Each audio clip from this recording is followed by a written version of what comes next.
Shalom sahabat cinta Alkitab, kita belajar kepada kitab yang berikut, yaitu kitab ke-19, yaitu kitab Amsal. Mari kita belajar bersama-sama untuk memahami sebuah kitab yang luar biasa. Kitab Amsal, penulis adalah Raja Salomo, adalah penulis utama kitab Amsal. Namanya dinyatakan dalam ayat 1, ayat 1, 10 ayat 1, dan 25 ayat 1. Kita dapat berasumsi bahwa Salomo mengumpulkan dan memperbaiki Amsal selain miliknya sendiri, karena kitab Pengkhotbah 12 ayat 9 menyatakan selain pengkhotbah berhikmat, ia mengajarkan juga kepada umatnya itu pengetahuan.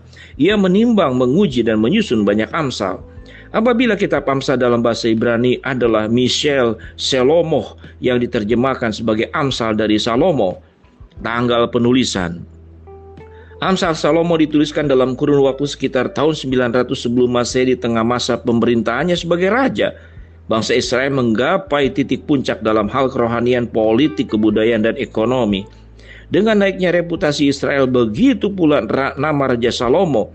Para pembesar asing datang dari jauh hanya untuk mendengar ucapan raja yang berhikmat. 1 Raja-Raja pasal 4. Tujuan penulisan: pengetahuan tidak lebih dari pengumpulan fakta, akan tetapi hikmat adalah kemampuan menilai manusia, peristiwa, dan situasi sebagaimana dinilai oleh Allah. Dalam kitab Amsal, Salomo mengungkapkan pikiran Allah mengenai hal-hal yang besar maupun hal yang kecil, biasa, dan yang terjadi sehari-hari. Sepertinya tidak ada satu topik apapun yang terlepas dari perhatian Raja Salomo. Hal yang terkait dengan perilaku pribadi, hubungan seksual, perdagangan, kekayaan, amal, ambisi, disiplin, hutang, membesarkan anak, karakter, alkohol, politik, balas dendam, dan kesalehan adalah contoh topik yang dibahas dalam kitab ini. Ayat kunci Amsal 1 ayat 5. Baiklah orang bijak mendengar dan menambah ilmu, dan baiklah orang yang berpengertian memperoleh bahan pertimbangan. Amsal 1 ayat 7. Takut akan Tuhan adalah permulaan pengetahuan, tetapi orang bodoh menghina hikmat dan didikan.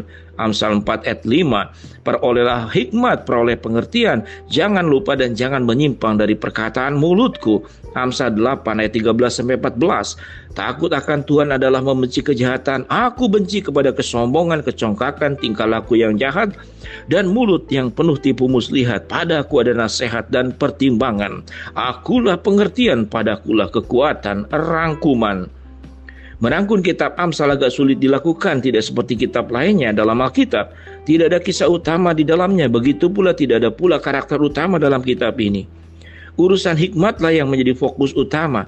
Sebuah hikmat yang ilahi dan dalam melebihi sejarah manusia dan ada kebudayaan. Sekilas kitab ini menyajikan kenyataan bahwa tulisan Raja Salomo yang berhikmat masih tetap relevan hingga saat sekarang. Sama halnya ketika pada masa penulisnya sekitar 3000 tahun silam.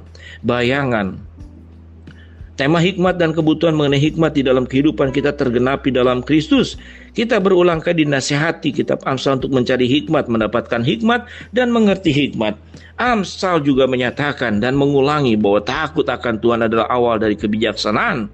Takut kepada murka Allah dan keadilannya akan menarik kita kepada Kristus, yang merupakan perwujudan hikmat Allah sebagaimana diungkapkan dalam rancangan keselamatan manusia. Di dalam Kristus tersembunyi segala harta hikmat dan pengetahuan. Kolose 2:3. Kita menemukan jawaban dari pencarian hikmat, solusi dan ketakutan kita akan Allah, dan pembenaran, pengudusan, dan penebusan yang sangat kita butuhkan. 1 Korintus 1:30. Hikmat yang hanya bisa ditemukan dalam Kristus sangat berbeda dibandingkan kekebebalan dunia yang memusatkan pada diri sendiri. Amsal juga menyatakan bahwa cara dunia bukanlah cara Allah. Amsal 3:7. Cara dunia hanya membawa manusia kepada kematian. Amsal 14:12, 16 ayat 25. Praktek. Tidak dapat dipungkiri kalau banyak sekali hikmat yang dapat dipergunakan dalam kitab ini. Jawaban yang benar dan masuk akal mengenai segala sesuatu yang dapat ditemukan dalam 31 pasalnya. Kitab Amsal merupakan buku pegangan terbaik dari semua buku yang pernah ditulis. Mereka yang berakal sehat memegang pengajaran Salomo ini. Karenanya ia akan menemukan kesucian, kedewasaan rohani, dan kepuasan yang hanya dapat dimiliki seorang jika ia dimintakan kepada Allah. Janji Allah yang diulang berkali-kali dalam kitab Amsal adalah bagi mereka yang memilih hikmat dan mengikuti Allah akan diberkati dengan berbagai macam cara, dengan panjang umur, kemajuan, kebahagiaan, dan kebaikan dari Allah. Mereka yang menolaknya akan dipermalukan dan mengalami kematian. Menolak Allah sama saja dengan memilih kebebalan ketimbang hikmat. Sama saja dengan memilih untuk terpisah dari Allah, firman-Nya, hikmat-Nya, dan berkat-Nya. Sahabat cinta Alkitab, itulah kekayaan daripada kitab Amsal yang luar biasa. Kita akan terus belajar memahami gambar besar dari seluruh kitab, 66 kitab yang menjadi pegangan kebenaran yang menjadi dasar kita menghidupi dan melakukannya. Shalom sahabat cinta Alkitab.